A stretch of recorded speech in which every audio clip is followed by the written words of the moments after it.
যারা মেরেছে তাদেরকে একটাই মাত্র শাস্তি, তাদেরকে হত্যা করতে হবে, তাদেরকে প্রকাশ্যে হত্যা করতে হবে, তাদের কোনো ট্রায়াল না। ইসলামী শিক্ষা এটা, আমার ধর্মের শিক্ষা এটা। কিলারকে কিল করতে হবে, কিলাররা আমাদেরকে কিল করবে আর আপনারা বিচারে প্রহসন করবেন আপনারা। হ্যাঁ, মানবতা আপনাদের উঠে উঠে। এই মানবতা কোথায় ছিল? এই নিরীহ ছেলেটা রিক্সায় করে যাচ্ছিল, যার কোনো বডিগার্ড লাগে না, একটা নেতা, একটা নিরীহ ছেলেকে, একটা নিরীহ নেতাকে আপনারা, উদীয়মান একটা নেতাকে আপনারা এইভাবে প্রকাশ্যে দিনের বেলা গুলি করে মেরে ফেললেন, আর তার মৃত্যু সংবাদটা আপনি প্রকাশ করছেন না। ধিক আপনাদের রাজনীতি, ধিক আপনাদের মানবতা, ধিক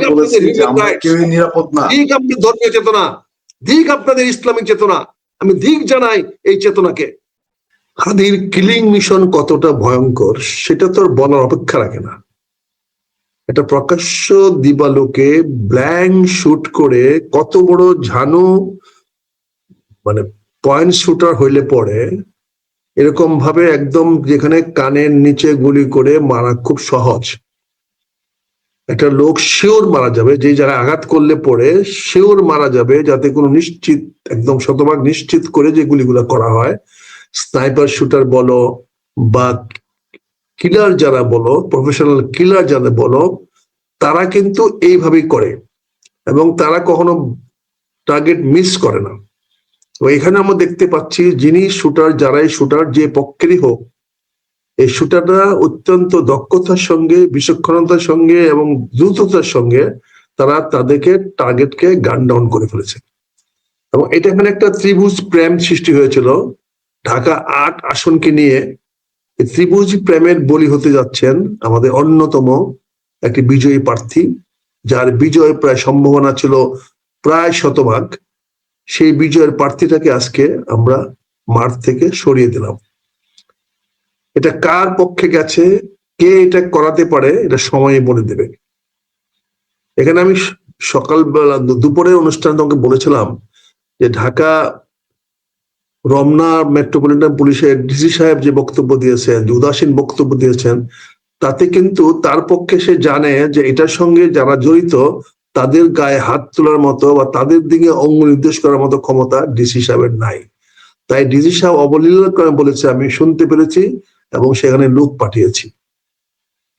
এখন হয়তো দ্রুত ঢাকা মেট্রোপলিটন পুলিশের থেকে বলা হয়েছে, সিআইডি, পিআইবি সবাইকে লাগানো হয়েছে। কিন্তু অদ্ভুত জিনিস দেখো, এত বড় একটা দুর্ঘটনা ঘটলো, এত বড় একটা একজন নেতা হোক, সে বয়সে ছোট কিন্তু শুধু জাতীয় নেতা, এই দেশের 10 জন নেতার মধ্যে সে এখন ওই জায়গায় সে চলে গেছে। সেই নেতাকে গুলি করা হলো, সেখানে ঢাকা মেট্রোপলিটনের কমিশনার সাহেবকে আমরা দেখলাম না, পুলিশের কোন ঊর্ধ্বতন কর্মকর্তা দেখলাম না, স্বরাষ্ট্র উপদেষ্টাকে তো দেখলামই না।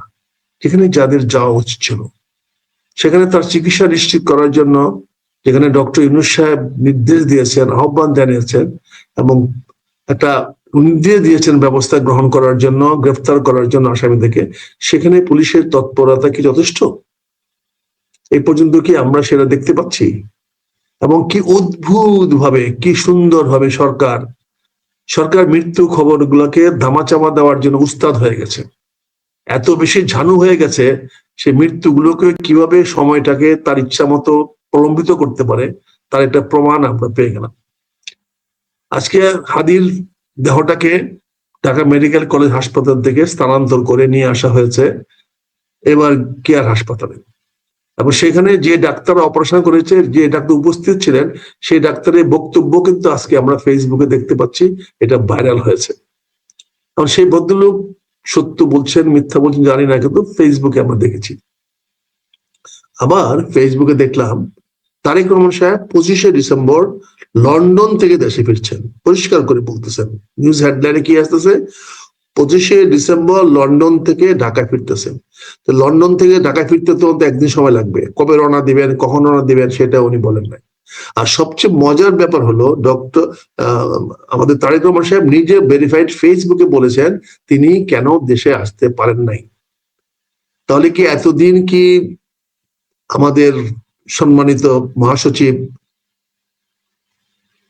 মির্জা ফখরুল ইসলাম সাহেব কি অন্তরায় ছিলেন? তিনি কি বাধা হয়ে দাঁড়িয়েছিলেন যে উনি আজকে ক্লিয়ারিফাই করে দিলেন যে না, আর কোনো বাধা নাই, উনি এখন আসতে পারবেন? ওনারই বক্তব্যটা, তারেক রহমান সাহেব দেশে ফিরবেন, উনি ওনার ভেরিফাইড ফেসবুকে দিলেই পারতেন, বা উনি যখন আজকে বক্তব্য দিলেন, যখন শোক প্রকাশ করলেন, যখন নিন্দা জ্বালালেন, ক্ষোভ প্রকাশ করলেন হাদির জন্য, তখনই বলতে পারতেন আমি আসতেছি, এত অরাজকতা দেশ চলতে পারে না, আমি নিজে আসতেছি, আমি নিজে এসে দেখবো, এই কথাটা বলতে পারতেন। কিন্তু রাত্রে 8টার পরে হঠাৎ করে দেখা গেল যে বাংলাদেশের সকল মিডিয়ার হেডলাইন নিউজ থেকে হাদি সরে গেল। হাদি আর প্রধান শিরোনাম নাই, এমনকি শিরোনামে হাদি নাই। এখন এখন হাদিকে আমরা ঢাকা মেডিকেল কলেজ থেকে স্থানান্তরিত করে দিয়েছি আমরা এবার কেয়ার হাসপাতালে, যেখান থেকে যে কোনো ধরনের স্বাস্থ্য বুলেটিন গোপন করা যায়।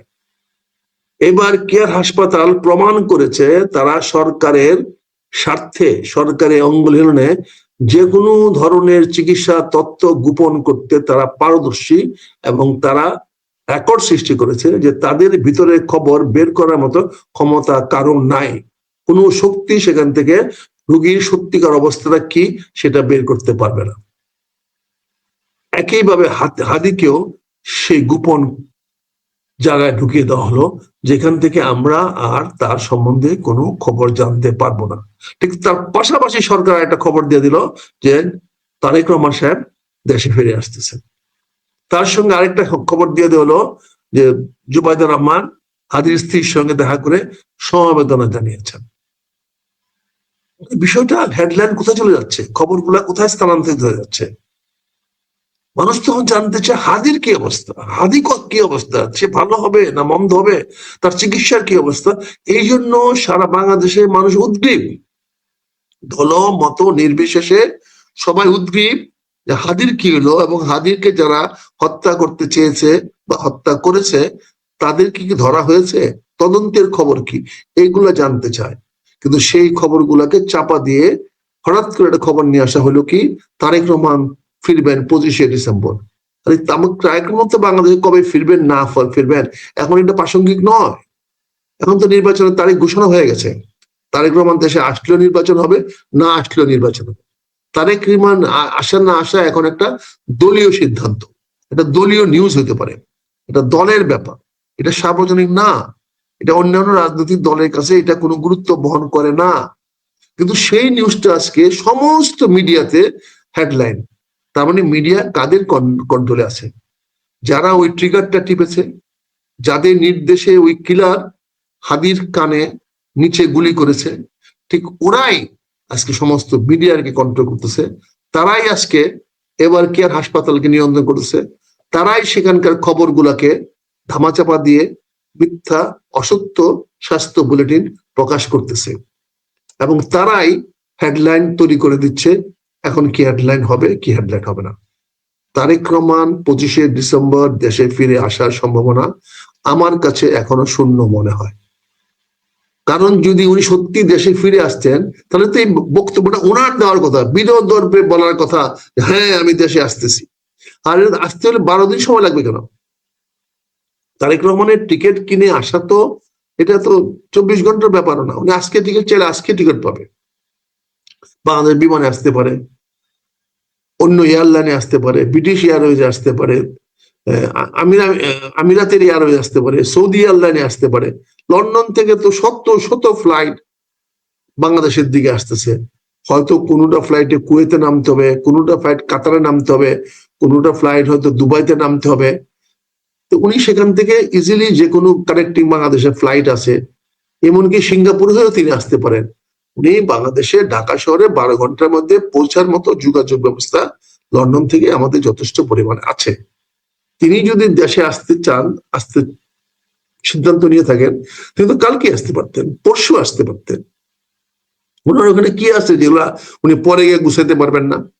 উনি 12 দিনে কি গুছাবেন? উনি ওখানে রুমটার তালা মারিয়ে দিয়ে উনি চলে আসবেন। ওনার স্ত্রী চলে আসছে, ওনার কন্যা ওখানে থাকবে, কন্যার কাছে বাড়িটার চাবিটা দিয়ে চলে আসবেন। তালা মারার দরকার পড়বে না, যেহেতু কন্যা ওখানে আছে। সম্পত্তি তো কন্যার জন্যই থাকবে, আর তো কিছু নাই, এক কন্যা ছাড়া তো কেউ নাই। তো কাজে উনি চলে আসতে পারেন। কিন্তু এটাকে ঘটা করে ফখরুল ইসলাম সাহেব, যার বিশ্বাসযোগ্যতা এত দ্রুত মানুষের কাছে কমে গেছে, তিনি আজকে ঘোষণা করলেন যে দলের ভারপ্রাপ্ত চেয়ারম্যান সাহেব 25 ডিসেম্বর লন্ডন থেকে দেশে আসতেছে।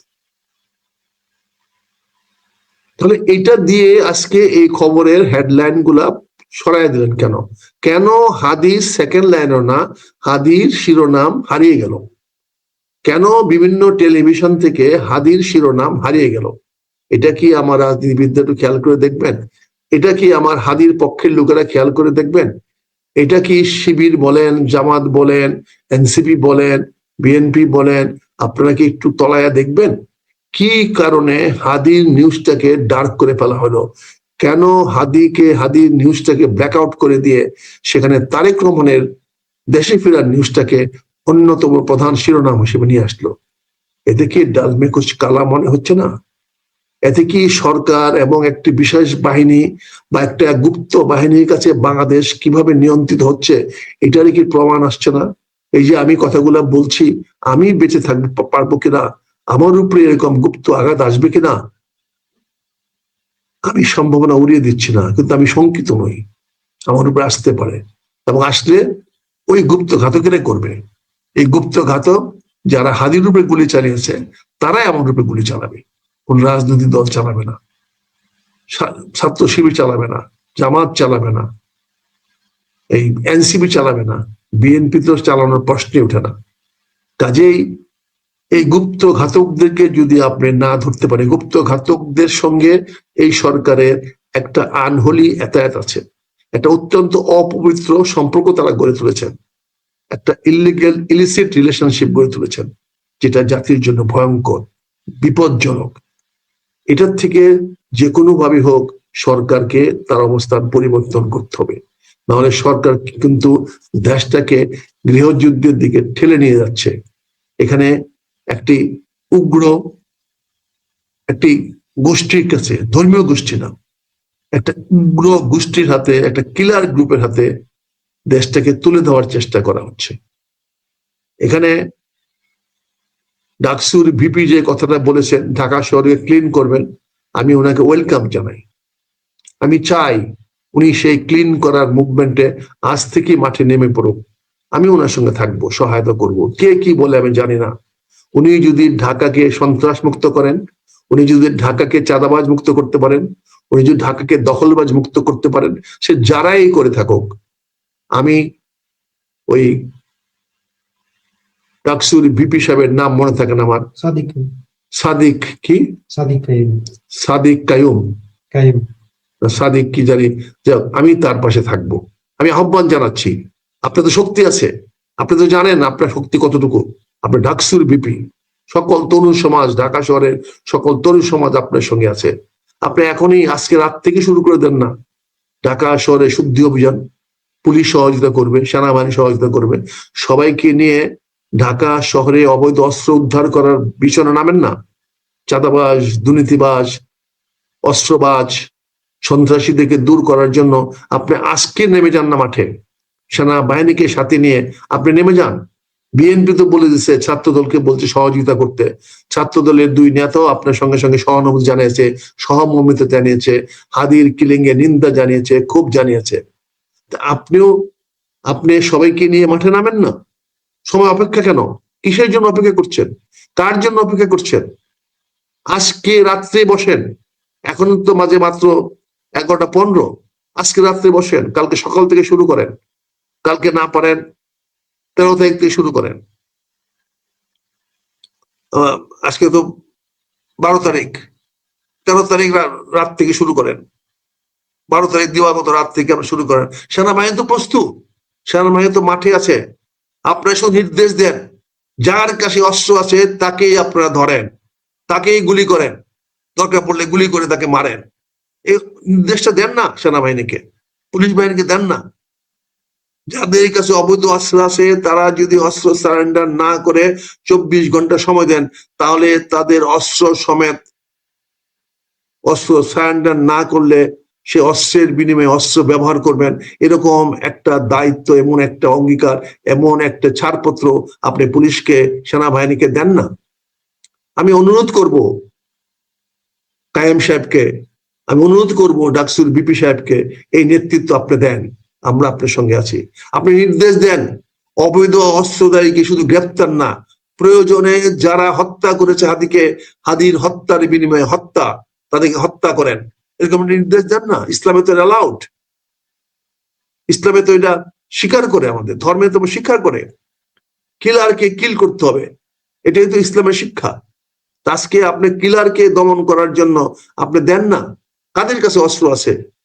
একটা লাশ যদি আর কোনো মানুষের বিরুদ্ধে মানুষের পড়ে, তাহলে কায়েম সাহেব আপনি রেসপন্সিবল হবেন, কারণ আপনি ঘোষণা দিয়েছেন, সবাইকে প্রস্তুত থাকতে বলেছেন, আপনি ব্যক্তিগতভাবে দায়ী হবেন। আপনি ডাকসুর বিবি হিসাবে আপনি আহ্বান জানিয়েছেন সকল ছাত্র যুব সম্প্রদায়কে প্রস্তুত থাকতে।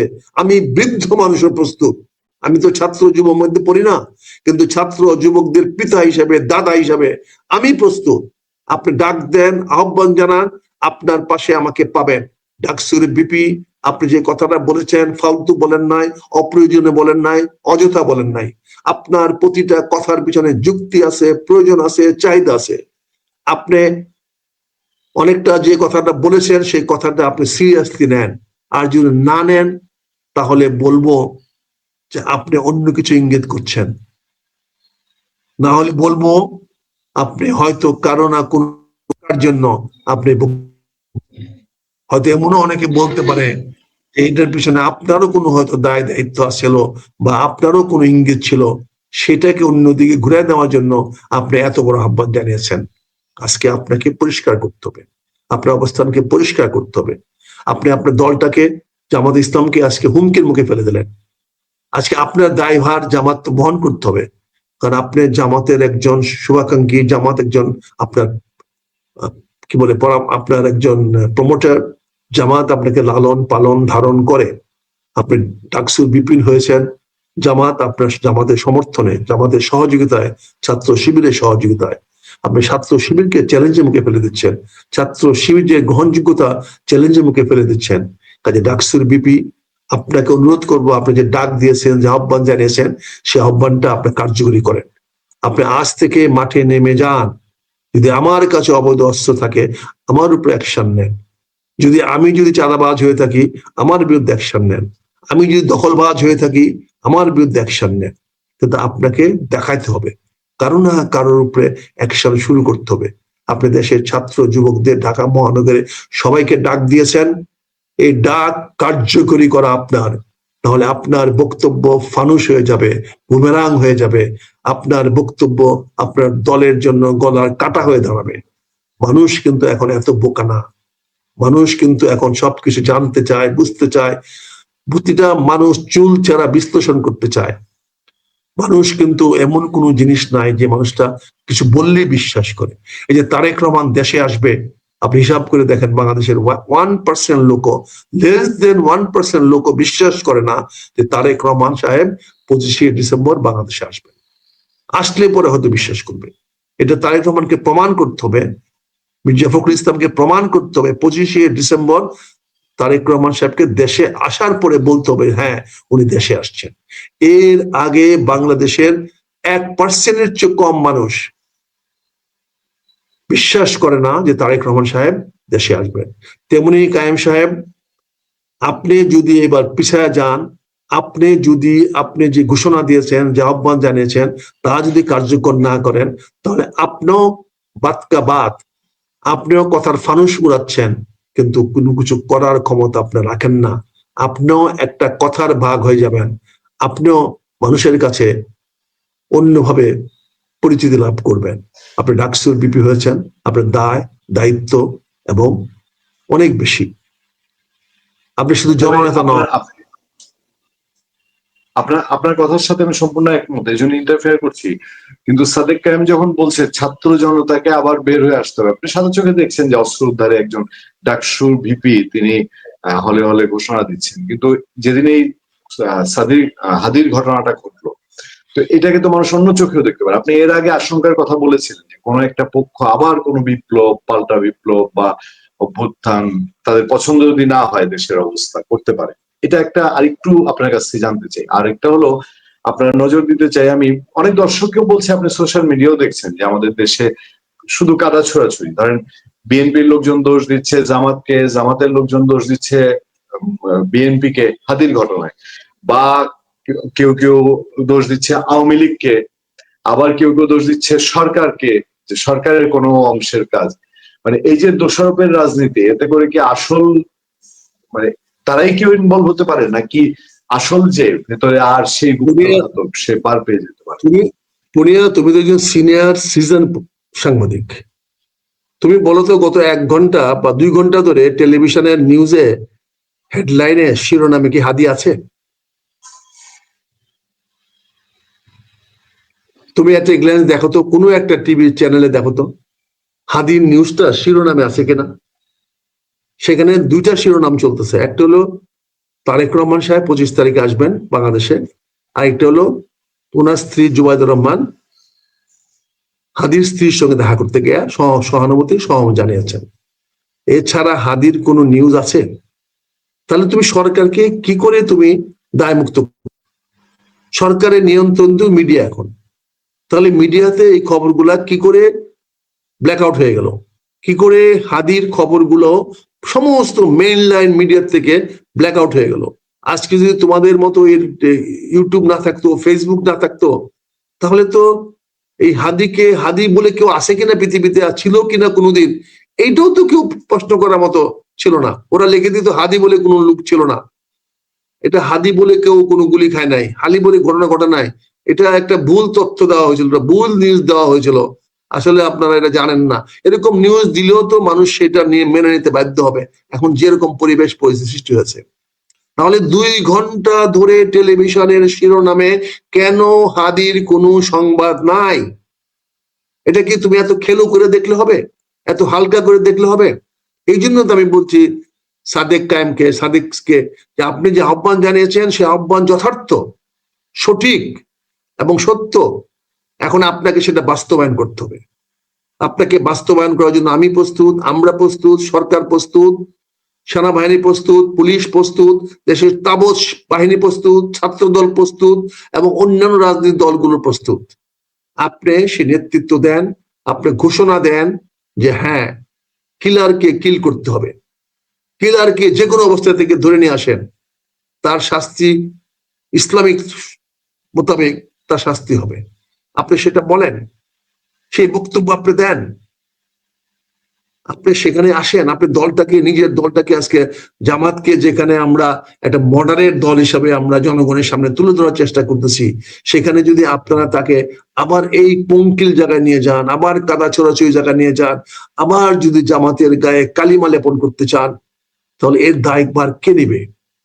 আপনি তো ডাকসুর বিপি হয়েছেন, আপনার যথার্থ দায়িত্ব আপনি পালন করার জন্য আপনি সবার আগে টেলিভিশনের নেটওয়ার্কে আসছেন, সবার আগে আপনি নিউজ তৈরি করেছেন, যে আপনি সাবধান করে দিয়েছেন এবং ছাত্র যুবকদেরকে প্রস্তুত হইতে বলেছেন। তারা তো প্রস্তুতি নিয়ে নিয়েছে, তারা প্রস্তুত।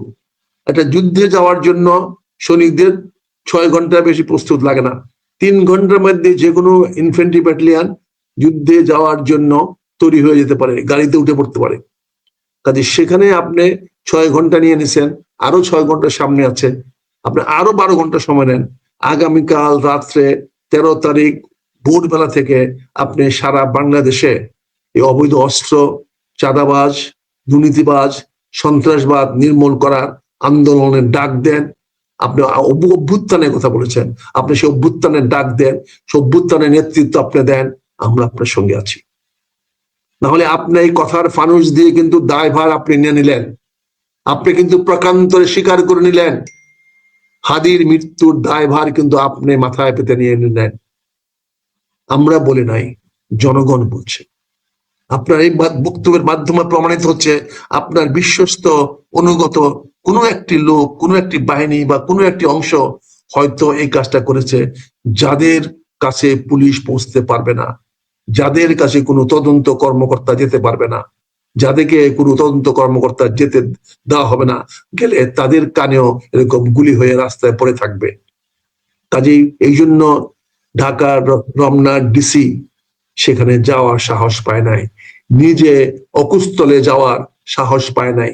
এখন পর্যন্ত ঢাকার মেট্রোপলিটনের কমিশনার সাহেব অকুস্থলে যাওয়ার প্লেস অফ অকারেন্সে যাওয়ার সাহস পায় নাই। এখন পর্যন্ত আইজিপি সাহেব সেখানে যাওয়ার সাহস পায় নাই, স্বরাষ্ট্রমন্ত্রী নেই। সবারই কানের গোড়ায় গুলি খাওয়ার সম্ভাবনা আছে। এরা প্রফেশনাল কিলার। প্রফেশনাল কিলারই একমাত্র চলন্ত মোটরসাইকেল থেকে চলন্ত রিক্সার উপরে টার্গেট করে কানের গোড়ায় গুলি করতে পারে। এই গুলিটা ডাইনেও যায় নাই, বাঁয়েও যায় নাই। আপনি দেখেছেন না, ট্রাম্পকে কিন্তু প্রফেশনাল কিলার হলে কিন্তু ট্রাম্পকে বাঁচানো যেত না। ট্রাম্পকে যে গুলি করা হয়েছিল, সেই গুলি শব্দের সঙ্গে ট্রাম্প স্মার্ট হয়ে মাথাটা সরায় দেওয়ার কারণে গুলিটা শুধু তার কানে লেগেছে, তার কান দিয়ে ভিতরে ঢুকতে পারে নাই। আপনি চিন্তা করে দেখেন, প্রফেশনাল কিলার এত দূর থেকেও সেটা মিস করেছে, কারণ সে প্রফেশনাল কিলার ছিল না। কিন্তু এখন যারা করেছে তারা প্রফেশনাল কিলার, তাদের কাছে কিন্তু স্বরাষ্ট্রমন্ত্রীও নিরাপদ নয়। কাজে স্বরাষ্ট্র উপদেষ্টা একজন অকুস্থলে ভিজিট করতে যায় নাই, সে না আবার এই কানের নিচে গুলি খায়। আইজিপি সাহেব না আবার কানের নিচে গুলি খায়। মেট্রোপলিটন কমিশনার সাহেব না কানের নিচে গুলি খায়। আবার না ঢাকার ডিসি, রমনা থানার, রমনার জোনের ডিসি না কানের গুলি খায়। আপনি দেখেছেন। কাজেই এখানে কানের নিচে গুলি খাওয়ার এই গ্রুপকে আইডেন্টিফাই করা হয়েছে। তারা কারা আপনি জানেন, পুলিশ জানে, সামরিক বাহিনী জানে, সেনাবাহিনী জানে। তারা শুধু একটা নির্দেশ অপেক্ষায়, কিলারকে কিল করেন। তাহলে একটি কথা দরকার, সারা বাংলাদেশে যত কিলার আছে 24 থেকে 48 ঘন্টার মধ্যে তাদের ব্যবস্থা হয়ে যাবে। কিন্তু একটা নির্দেশ দিতে হবে ডক্টর ইউনূস সাহেবের পক্ষ থেকে অথবা ঢাকা বিশ্ববিদ্যালয় ডাকসুর পক্ষ থেকে, হত্যাকারীদেরকে, কিলারদেরকে কিল করতে হবে। এই নির্দেশ দেন। এই নির্দেশ না দিলে এই কিলাররা আমাদের নাক কানের নিচে গুলি করবেই করবেই, করতেই থাকবে, যতক্ষণ পর্যন্ত না শেষ এই স্বাধীনতাকামী বাংলাদেশের জনগণের কল্যাণকামী মানুষটি বেঁচে থাকবে। শেষ মানুষটি বেঁচে না থাকা পর্যন্ত এই কিলাররা, এই কানের নিচে গুলি করা পারদর্শীরা গুলি করবেই। এই প্রফেশনালরা, এই গুপ্ত ঘাতকেরা গুলি করতেই থাকবে, মানুষকে মারতেই থাকবে, মারতেই থাকবে। এটা বন্ধ করার জন্য আমি মনে করি একমাত্র ঢাকা ইউনিভার্সিটির ভিপি, ডাকসুর ভিপি পারেন।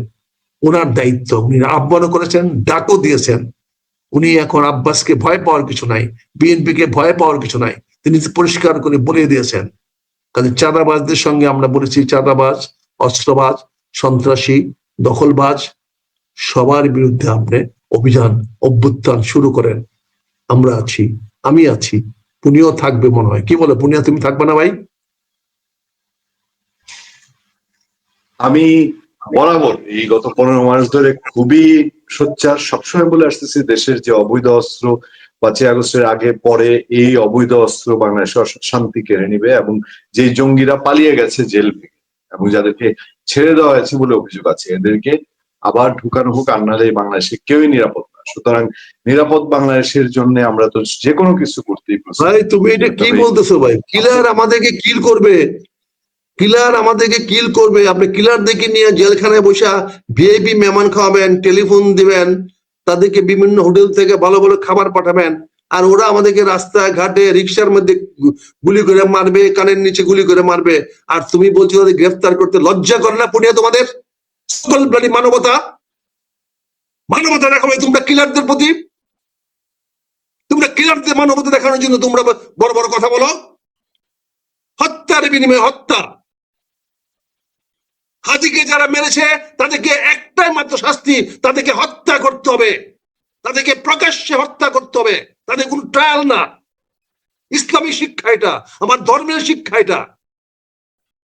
কিলারকে কিল করতে হবে, কিলাররা আমাদেরকে কিল করবে, আর আপনারা বিচারে প্রহসন করবেন আপনারা। হ্যাঁ, মানবতা আপনাদের উঠে উঠে। এই মানবতা কোথায় ছিল? এই নিরীহ ছেলেটা রিক্সায় করে যাচ্ছিল, যার কোনো বডিগার্ড লাগে না, একটা নেতা, একটা নিরীহ ছেলেকে, একটা নিরীহ নেতাকে আপনারা, উদীয়মান একটা নেতাকে আপনারা এইভাবে প্রকাশ্যে দিনের বেলা গুলি করে মেরে ফেললেন, আর তার মৃত্যু সংবাদটা আপনি প্রকাশ করছেন না। ধিক আপনাদের রাজনীতি, ধিক আপনাদের মানবতা, ধিক আপনাদের ধর্মীয় চেতনা, ধিক আপনাদের ইসলামিক চেতনা। আমি ধিক জানাই এই চেতনাকে। আমরা কেউই নিরাপদ না এদেরকে দিয়ে। আমি সবসময় বলে আসছি, এবং যারা এই ধরনের ঘটনা, আজকে যেই ঘটনা ঘটেছে, যে কেউ যদি কোনো ধরনের মিনিমাম জাস্টিফাই করার চেষ্টা করে, তাহলে পরবর্তী টার্গেট সে হবে। এবং পরবর্তী টার্গেট কে আমরা কিন্তু জানি না। এই সাদিক কি একমাত্র টার্গেট, নাকি হাদি কি একমাত্র টার্গেট, নাকি আরো টার্গেট আছে? হতেই পারে, এই শঙ্কা উড়িয়ে দেওয়া যায় না। আপনি যেমন বলছেন, এটা আমরা প্রত্যাশা করি না যে বাংলাদেশে দায়িত্বশীল কোনো মানুষ এই টার্গেটের সম্মুখীন হোক, কিন্তু এই টেনশন সবার মধ্যে আছে। এটা আমার ক্ষোভ, এটা আমার আক্রোশ। তোমরা কথায় আমি কথায় বুঝতে পেরেছি, আমরা বুঝতে পেরেছি, আমরা দর্শকরা নিশ্চয়ই বুঝতে পেরেছেন। আমি যে পরবর্তী টার্গেট নই তার নিশ্চয়তা কি? আমি যে ঘর থেকে বাইরে আমাকে কানে গুলি করে মারবে না তার নিশ্চয়তা কি? কালকে তো আমি রাজনৈতিক প্রোগ্রামে যাব, আমিও তো মিছিল মিটিং এ যাব, আমিও তো জনগণের কাছে যাব ভোট চাইতে। আমার জন্য না চাই, আমার সন্তানের জন্য চাইতে যাব, আমার দলের জন্য চাইতে যাব, বা কারো না কারো পক্ষে আমি ভোট চাইতে যাব। তাহলে আমার অবস্থা তো তাই হবে, আমার কানের নিচে গুলি করে চলে যাবে, আমরা কিছু করতে পারবো না। তাহলে আমরা কি বাহিনী নিয়ে চলবো? আজকে 300 আসনে প্রায় 900 লোক দাঁড়িয়েছে। এই 900 লোককে কি পুলিশি গার্ড দেওয়া সম্ভব? সরকারের পক্ষে কি তাদের নিরাপত্তা নিশ্চিত করা সম্ভব? এত পুলিশ ফোর্স কি আমাদের আছে? 3টা শিফটে 3টা পুলিশ যদি থাকতে হয়, 3 নং 2700 পুলিশ লাগবে শুধু এই আমার 300 গার্ডকে থাকতে। কারণ একজন প্রার্থী তো এই ঘন্টা ধরে কাজ করবে না, সে 24 ঘন্টায় কাজ করবে জনগণের সঙ্গে। হয়তো কারো বাড়িতে ঘুমাবে, রাস্তায় ঘুমাবে, পথে ঘাটে ঘুমাবে। সেখানে কি তাকে প্রহরা দেওয়া পুলিশের পক্ষে রাখা সম্ভব? পুলিশকে নিরাপত্তা দিতে পারবে যদি এই ঘাতকরা যদি নিরাপদে বাংলাদেশের মাটিতে চলতে পারে। তাদের চলাচল বন্ধ করতে হবে, প্রয়োজনে পাখির মতো গুলি করে এই কিলার দিকে মারতে হবে। যার কাছে অবৈধ অস্ত্র পাওয়া যাবে, দেখা যাবে, তাকে তাৎক্ষণিক গানডাউন করে দিতে হবে, তাকে গুলি করে মারতে হবে। এটাই সভ্যতা আমাদের শিখিয়েছে, এটাই সভ্যতা। আজকে পৃথিবীর সভ্যতা এখানে আসছে এইভাবে অপরাধীকে শাস্তি দিয়ে। ওই তথাকথিত মামলা মোকদ্দমা করে আদালতের কাঠ গড়ায় নিয়ে দাঁড় করায় শাস্তি দিয়ে কোনোদিন অপরাধ দমন হয় নাই। অপরাধী দমন আমেরিকানরা কিভাবে করতেছে দেখো না? কিভাবে ভেনেজুয়েলার বিরুদ্ধে গুলি করে ভেনেজুয়েলার প্লেন উড়াচ্ছে, মানুষ মারতেছে। দেখো না মাদক কারবারিদেরকে কিভাবে গান ডাউন করতেছে, জাহাজে হামলা করতেছে। সেখানে মানবতা লঙ্ঘিত হয় না, সেখানে ট্রায়ালে মত হয় না। তো বাংলাদেশেও আমি সাদিক কায়েমের কাছে অনুরোধ করব, আপনার নির্দেশ দেন আমার পুলিশকে, নির্দেশ দেন প্রশাসনকে, নির্দেশ দেন সেনাবাহিনীকে, যেখানে অবৈধ অস্ত্রধারী পাবেন তাকে সেইখানে হত্যা করতে হবে, সেইখানে তাকে গুলি করতে হবে। এবং তাদের এই পুলিশের বিরুদ্ধে কোনো বিচার করতে পারবেন না, এই প্রশাসনের বিরুদ্ধে কোনো বিচার করতে পারবেন না, সামরিক বাহিনীর বিরুদ্ধে কোনো বিচার করতে পারবেন না। আপনার খেলা পাইছেন। সাদিক কায়েমের উপরে সারা পুরো দেশের মানুষের ভরসা কতটুকু আছে জানি না, কিন্তু বাংলাদেশের আছে, সবার আছে। আমরা দেখি আমাদের ডাকসুর বিপি, আমাদের ভরসা আছে। পুনিয়া তোমার না তো গো, আমাদের ভরসা আছে। আমরা তাদের ভরসায় ঢাকা শহরে থাকতে চাই। ঢাকা ইউনিভার্সিটির ছাত্র ঢাকা শহরে এমন কোন অলি গলি আনাচে কানাচে নাই যেখানে তারা থাকে না।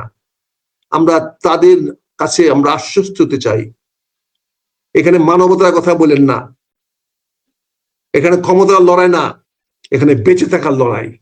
আমাকে মেরে ফেলবেন, আমি বলতে চাচ্ছি বাংলাদেশের মানুষ, আপনাদের মুক্তিযুদ্ধ বেঁচে আছে, বাংলাদেশের তরুণ প্রজন্ম আছে। সাদিক কায়েমরা একটা রাজনীতির পার্টি, একটা রাজনীতির প্রতিনিধিত্ব করে না, উনি রাজনীতি নিয়ে অনেক বিতর্ক আছে। না, উনি তো অনেক তরুণ সমাজকে ডাক দিয়েছেন, উনি শুরু করুক না, আমরা করব। উনি যদি দিতে পারেন দিবে, আমাদের জীবন যদি বাঁচাতে পারেন। কিন্তু তাদের রাজনীতি তো একটা বিতর্কিত ধারা, বাংলাদেশের মানুষ এখন তাদের রাজনীতি কি ঘাতকের পক্ষে না জনগণের কল্যাণের পক্ষে, জনগণের নিরাপত্তার পক্ষে না জনগণকে হত্যা করার পক্ষে? এটা আজকে সাদেক কায়েমকে প্রমাণ করতে হবে জনগণের সামনে, তাকে পরিষ্কারভাবে প্রমাণ করতে হবে তারা কি জনগণের নিরাপত্তা দিবে কি দিবে না। আগামী দিনে তারা ক্ষমতায় গেলে তো আরো এগুলো বেড়ে যাবে। কাজে নির্বাচনে আগে অবৈধ অস্ত্র উদ্ধার করতে হবে, নির্বাচনে আগে সকল কিলার দেখে কিল করতে হবে, বন্দি না, কিল করতে হবে। এটা আমার আহ্বান থাকবে, জনগণের কাছে আহ্বান থাকবে, সকল মহলের কাছে আহ্বান থাকবে, রাষ্ট্রের কাছে আহ্বান থাকবে। আমরা কিলার দেখে জেলখানায় খাওয়াইয়া পড়ায় রাখতে চাই না। আমরা অনেক কথা শুনেছি এগুলা, কিলারকে কিল করতে হবে। আমরা অনেক কিলারকে কিল করি নাই বলেই, আমরা অনেক কিলারকে কিল করি নাই বলে আজকে এই কিলারদের পক্ষে অনেক লোক বেড়ে গেছে, তারা অনেক ধরনের কথাবার্তা বলে, কিন্তু তাদেরকে যদি সেদিন কিল করে দেওয়া হইতো তাহলে আজকে প্রশ্ন হইতো না। আজকে একটা উদাহরণ দেই, আজকে বিএনপির সালাউদ্দিন যে নিউসেন্স গুলা করতেছে, এই নিউসেন্স গুলা কি বিএনপির কোনোদিন কেউ করতে পারতো? সিদ্ধান্তটা সঠিক নিত সেদিন সরকার নেয় নাই। তার বিড়ম্বনা আজকে আমরা বুক করতেছি, তার বিড়ম্বনা জাতি বুক করতেছে, তার বিড়ম্বনে আজকে 2 দিন মিলিয়া 2টা নির্বাচন একদিন হতে যাচ্ছে। এটা কার বিড়ম্বনা? কার জন্য হচ্ছে বিড়ম্বনা? এটা তো বুঝতে হবে। আজকে বিএনপির এই অবস্থা কেন, কোথায় গিয়ে দাঁড়িয়েছে, কার জন্য দাঁড়িয়েছে? তার জন্য কি সালাউদ্দিন দায়ী না? সালাউদ্দিনের মতো নেতাদের কারণে আজকে বিএনপি এরকম একটা ব্যাকফুটে চলে গেছে। কেন? কেন সেই 7 মাস 8 মাস নষ্ট করলো তথাকথিত আলাপ আলোচনার মাধ্যমে? আজকে ডক্টর রিয়াজ কোথায়, আলী রিয়াজ কোথায়? আজকে ডক্টর আলী রিয়াজকে আমরা দেখি না তো কোনো কোথাও, সে কোথায়? কেন সালাউদ্দিন সময়টা নষ্ট করলো? বুঝেন না, অপরাধীকে বাঁচায় রাখলে কি সর্বনাশ হয়। অপরাধীর প্রতি যারাই দয়া দেখিয়েছেন, যারাই মায়া দেখিয়েছেন, তারাই কিন্তু ক্ষতিগ্রস্ত হয়েছেন। অপরাধীদেরকে যদি আপনি শাস্তি দিয়ে দিতেন সময় মতো, তাহলে বাংলাদেশ আজকে এই অবস্থায় এসে পৌঁছাতে হতো না। কাজে আমি সাদেক কায়েমকে বলবো, রাজনৈতিক মতাদর্শতার সঙ্গে আমার মিল নাও থাকতে পারে, কিন্তু তারপরে একটি ব্যাপারে আমি তার সঙ্গে একমত, যে বাংলাদেশকে চাঁদাবাজ মুক্ত করতে হবে, বাংলাদেশকে অস্ত্রবাদ মুক্ত করতে হবে, বাংলাদেশকে সন্ত্রাস দূর করতে হবে, বাংলাদেশের জনগণের শান্তি শৃঙ্খলা নিরাপত্তা নিশ্চিত করতে হবে। সেটা দেখার দায়িত্ব পেয়েছে ডাকসুর বিপি, তাকে সেটা নিশ্চিত করতে হবে। এই কথা নিয়ে আমি বিনয়ের সঙ্গে বলার চেষ্টা করছি। হয়তো উচ্চস্বরে বলেছি, পুনিয়া উচ্চস্বরে বলেছি এই জন্য আমার ভিতরে উচ্চস্বরে বলেছি, আপনার ইমোশন বুঝি। তবে সাদিক কায়েমের হাতে নেতৃত্ব দেওয়ার বিষয়ে আমি মনে করি যে বাংলাদেশের মুক্তিযোদ্ধারা বেঁচে আছেন, মুক্তিযুদ্ধের প্রজন্ম বেঁচে আছে, এবং মুক্তিযোদ্ধারা বেঁচে নাই, এই কাওয়ার্ডদের কথা বলো না, এই ভাতাবাজদের কথা বলো না, এই ভাতাবাজদের কথা বলো না। এই ভাতাবাজরা তরুণরা কেউ মুক্তিযুদ্ধ না, তরুণরা মুক্তিযুদ্ধের অনুসারী, কিন্তু মুক্তিযুদ্ধের কথা বলো না, বলো মুক্তিযুদ্ধের অনুসারীরা বলো। শেষ করে বলছি যে তরুণ প্রজন্ম কথা বলো না, ভাতা খাওয়া ভাতারিদের কথা বলো না। এই ভাতা খাওয়া ভাতারিরা আমাদের কলঙ্ক, মুক্তিযুদ্ধের কলঙ্ক তারা। এই ভাতারিদের কথা বলো না। আমরা অসংখ্য সমালোচনা করি। আমি বলতে চাইছি যে তারা সেখানে ভাতা খায়া, দেখো 47,000 লোক সেনা কল্যাণ থেকে মুক্তিযুদ্ধের ভাতা খায়। 47টা লোক তো আমরা দেখলাম না শেখ হাসিনার পক্ষে গিয়ে দাঁড়াইতে। আমাকে শেষ করতে দেন। আমি বলতে চাইছি মুক্তিযুদ্ধের চেতনায় এবং বাংলাদেশের বাঙালি চেতনায়, কোন ধর্মভিত্তিক চেতনা থেকে না। হ্যাঁ, মুক্তিযুদ্ধের চেতনায় যারা অনুসারী তাদের কথা বলো, সেখানে তারাই সমাধান করবে, তারাই এই দেশের, এই বাঙালি বাংলাদেশ তারাই রক্ষা করবে। হ্যাঁ, সেখানে ছাত্র শিবিরও মুক্তিযুদ্ধ অনুসারী, তারা বাই বর্ন বাই বার্থ তারা বাংলাদেশের নাগরিক, তারা মুক্তিযুদ্ধের পক্ষের নাগরিক। বলছি যে এই বাংলাদেশের তরুণ প্রজন্ম সেখানে নির্দিষ্ট ধারণার কারো উপরে ভরসা না রেখে আমরা এই দেশের তরুণ লোক জামাতের এবং শিবিরের কোন লোক বাংলাদেশের বিরুদ্ধে না, তারা এখন বাংলাদেশ জামাতে ইসলাম করে, কাজে তারা কেউ বিরুদ্ধে না, তারা কেউ যুদ্ধ করে। তো অসংখ্য বিতর্ক আছে, আমি আপনার সাথে থাকো, কিন্তু আমি মুক্তিযোদ্ধাদেরকে বলবো তাদের লজ্জা করা উচিত, মুক্তিযুদ্ধ স্বীকার করা। হ্যাঁ, তাদের অনুসারীরা যারা আছে, তাদের সন্তানরাকে আমি শ্রদ্ধা করি, সম্মান করি, তারও বাই বর্ন বাংলাদেশি নাগরিক, বাংলাদেশে রক্ষা করা তাদের দায়িত্ব, শুধু মুক্তিযোদ্ধাদের দায়িত্ব না। আর ভাতা খাওয়া মুক্তিযোদ্ধাদের কথা আর বলো না ভাই, দয়া করে আল্লাহর। সেই মুক্তিযুদ্ধের চেতনায় যারা বিশ্বাসী তারাই নিশ্চয়ই একদিন এই সব টিকবে না যেগুলো হচ্ছে বাংলাদেশের অতীত টিকে না। পুনিয়া যেখানে তোমার জিয়াউর রহমানকে রাজাকার বলে গালি দেওয়া হয়েছে, যেখানে খালেদা জিয়া জামাতকে নিয়ে সরকার গঠন করেছে, যেখানে গত 15 বছর জামাতকে নিয়ে তারেক রহমান তথাকথিত আন্দোলন করেছে, সেখানে আমরা সেদিন প্রতিবাদ করার কারণে তিনি আমাদের সদস্যপদ বাতিল করেছেন, বহিষ্কার করেছেন। আজকে সেই তারেক রহমান বলে জামাত নাকি লক্ষ লক্ষ মানুষকে হত্যা করেছে। আমি আজকে চ্যালেঞ্জ ছুড়ে দিতে চাই তারেক রহমানের কাছে, এই লক্ষ লক্ষ লোক জামাতের কারা কারা মেরেছে আপনাকে প্রমাণ দিতে হবে।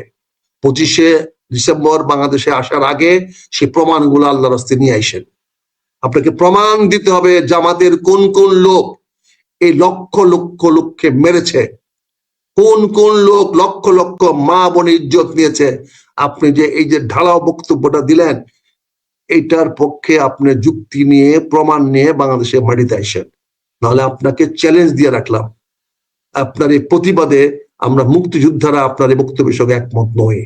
আপনি মুক্তিযোদ্ধারে পিতোদ্দিন মারে আসছেন, আপনি জামাতকে নিয়ে সরকার গঠন করছেন, দেশমাতা খালেদা জিয়াকে সরকার গঠন করতে আপনারা বাধ্য করেছেন, তাদের সঙ্গে তথাকথিত আন্দোলন করছেন 15 বছর, তাদের কারণে ওই অনেক বাংলাদেশের মানুষের রক্ত দিতে হয়েছে।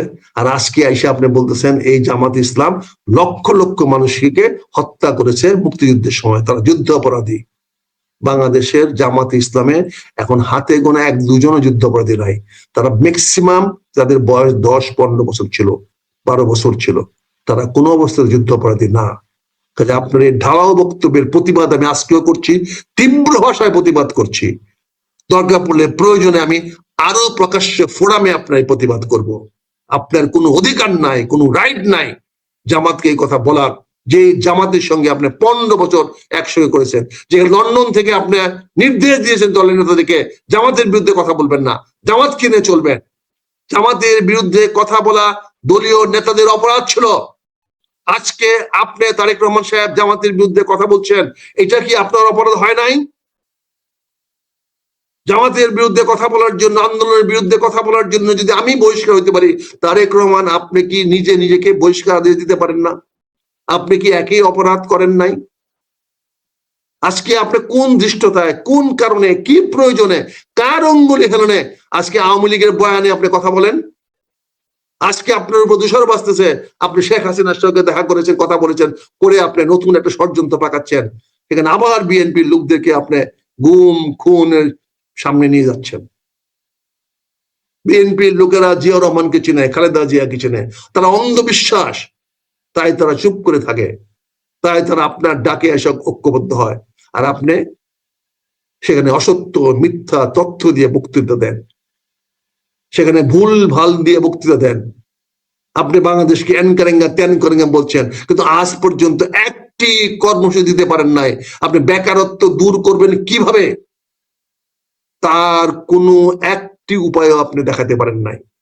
আপনি অসার বক্তব্য, এই গাল গর্ব বক্তব্য বন্ধ করে বাংলাদেশে আসেন।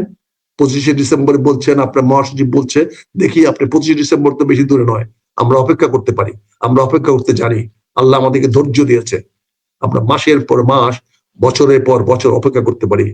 রোজার পরে ঈদ, আন্দোলন, এই আন্দোলনের পরে ওই আন্দোলন, এই বক্তব্যগুলো শুনতে শুনতে আমরা অভ্যস্ত হয়ে গেছি। এখন আপনি 12ই ডিসেম্বরে ঘোষণা দেন, 25শে ডিসেম্বরে আপনি বাংলাদেশে আসবেন, আপনি মহাসচিব ঘোষণা দেয় 13 দিন লাগবে আপনাকে লন্ডন থেকে বাংলাদেশে আসতে। আরে হাইটে আসলেও তো এর আগে চলে আসবেন আপনি। কাজেই আপনি অসার বক্তব্য বন্ধ করেন। আপনি জামাতের বিরুদ্ধে যে বক্তব্য দিয়েছেন, সেই বক্তব্য আপনি সরি বলে জাতির কাছে ক্ষমা চেয়ে এই বক্তব্য প্রত্যাহার করে নেন। আমার অনুরোধ থাকবে, আহ্বান জানবে, আপনি যে লক্ষ লক্ষ মানুষকে হত্যা করার জামাতের বিরুদ্ধে অভিযোগ এনেছেন, সে অভিযোগ আপনি প্রত্যাহার করে নেন। না হলে কিন্তু এই দিন না, আরো দিন আছে, ভুলে যান না। আপনাকে এর জন্য জবাব দিতে হবে বাংলাদেশের মাটিতে, রাস্তাঘাটে চলতে গেলে। আপনি তো দেখছেন, আমি তো 2 দিন আগে বলেছি যে আপনাকে বাংলাদেশে আসা নিরাপদ নয়। দেখছেন তো আজকে হাদি প্রমাণ করে দিয়েছে কিভাবে নাকের নিচে গুলি করতে হয়। কি বুড়িয়া কদিন আগে বলছিলাম, এটা তোমার অনুষ্ঠানে 2 দিন আগে বলছি যে এই কারণে ওনার দেশে আসা সম্ভব না। আমি তো আপনার পক্ষে যুক্তি দিয়ে বলছি যে দেশে আসা আপনি নিরাপদ নয়, মানে আপনি চ্যালেঞ্জ করে 25শে ডিসেম্বর আসতে চান, আসেন, কিন্তু কানের নিচেই গুলি খাবেন। ট্রাম্প খাইতে পারে আর আপনি খাইতে পারবেন না। হাদির মতো নেতা কানের নিচে গুলি খাইতে পারে, আপনাকে কানের নিচে গুলি করা তো জাস্ট বাচ্চাদের টুকায়ের মতো কাজ হবে এটা। দয়া করে আসেন না বাংলাদেশে, আসা চিন্তা করেন না, সময় পার করে সময় চলে গেছে। কিন্তু আমরা সাদেক কায়েমের প্রতি আস্থা রাখতে চাই, বিশ্বাস রাখতে চাই। তার মাধ্যমে আমরা এই দেশটাকে সন্ত্রাস মুক্ত করতে চাই, চাঁদাবাজ মুক্ত করতে চাই, দুর্নীতিবাজ মুক্ত করতে চাই। পুনিয়া সমর্থন না করলেও আমি বারবার সাদেকের উপরে আস্থা রাখতে চাই। সাদেক ছোট ভাই, তুমি প্লিজ টেক লিডারশিপ, চ্যালেঞ্জ দাও আতিয়া পুনিয়াকে যে আমি দেখিয়ে দিব আমি যা বলেছি তা আমি বাস্তবায়িত করতে পারবো। ধন্যবাদ। আজকের মতো 46 মিনিট হয়ে গেছে। আতিয়া অনেক কথা, 10 মিনিটে কথা বলার কথা ছিল, অনেক কথা বলছি। ঠিক আছে, থ্যাংক আমার ইউ, কানটা থ্যাংক আমার ইউ। কানটা পাতা আছে, আমার কানটা পাতা আছে। আমি গুলি করে আমাকে কেউ ফালায় রাখলে দয়া করে হাসপাতালে নিয়ে এই ডাক্তারকে বিব্রত করেন না। আমাকে ওই নিতে নিতেই যেন রাস্তায় যেন রক্তকরণ করে আমার কাজ সাবার হয়ে যায়। আপনারা দয়া করে টানাটানি করে আমাকে হাসপাতালে নিয়ে যান না। আমাকে যেখানে ফালায় রাখবে সেখানে ফালায় রাখেন, জনগণ এসে দেখবে যে আমি এখানে কানের নিচে গুলি খাইয়া পড়ে আছি। আমার এই পড়া, আমার দেহটাকে হাসপাতালে কেউ নিয়ে যান না, আমাকে চিকিৎসা করানোর জন্য হাসপাতালে কেউ নিয়ে যান না। আমি ওই জায়গায় কানে গুলি খাইয়া ওখানে পড়ে থাকতে চাই। বিশ্ববাসী দেখো, সারা বাংলাদেশের মানুষ দেখো আমাদেরকে কানের নিচে গুলি খায়া মরতে হয়।